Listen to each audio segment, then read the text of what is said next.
Hello friends, welcome to my channel. హాస్పిటల్లో Padmavati weekend చూసి shock అయిన యశోధర్. ఇదంతా ఎలా జరిగిందో మనం ఈ వీడియో తెలుసుకుందాం. ఇంకా పద్మావతి అయితే సారు సారు అని కలవరిస్తూ ఉంటుంది.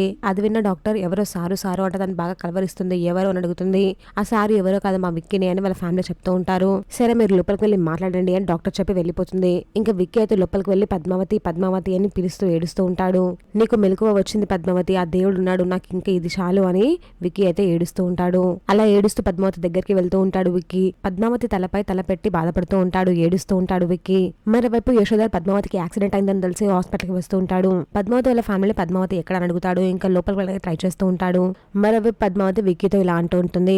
సార్ మిమ్మల్ని చూడకుండా మీతో మాట్లాడకుండా చనిపోతానేమో అని భయం వేసింది, మీ ప్రేమ నాకు దక్కదేమో అని భయం వేసింది, కానీ మన ప్రేమను నన్ను బ్రతికించింది అని పద్మావతి అయితే అంటూ ఉంటుంది. ఇంకా యశోధర్ అయితే పద్మావతి దగ్గరికి వస్తూ ఉంటాడు. విక్కీ పద్మావతి మాత్రం చాలా హ్యాపీగా నవ్వుకుంటూ ఉంటారు. పద్మావతి వాళ్ళ ఫ్యామిలీ అయితే ఏమవుతుందో ఏమో అని టెన్షన్ పడుతూ ఉంటారు. ఇంకా యశోధర్ అయితే మెల్లగా లోపలికి వస్తాడు. లోపలికి వచ్చి ఇక్కడ విక్కీ పద్మావతిని చూసి ఒకసారిగా షాక్ అవుతాడు. ఇదేంటి విక్కీ పద్మావతి ఇంత క్లోజ్ గా ఉన్నారు, అసలు విక్కీ ఎందుకు వచ్చాడు అని యశోధర్ అయితే షాక్ అయిపోయి అలాగే చూస్తూ ఉంటాడు. యశోధర్ వచ్చింది గమనించక విక్కీ పద్మావతి అయితే ఇద్దరు క్లోజ్ గా మాట్లాడుకుంటూ ఉంటారు. చూసాక ఫ్రెండ్స్ మరి ఏం జరగబోతుందో, ఇలాంటి జెన్యూన్ అండర్ అప్డేట్స్ కోసం మా వీడియోకి లైక్ చేసి ఛానల్ సబ్స్క్రైబ్ చేసుకోండి.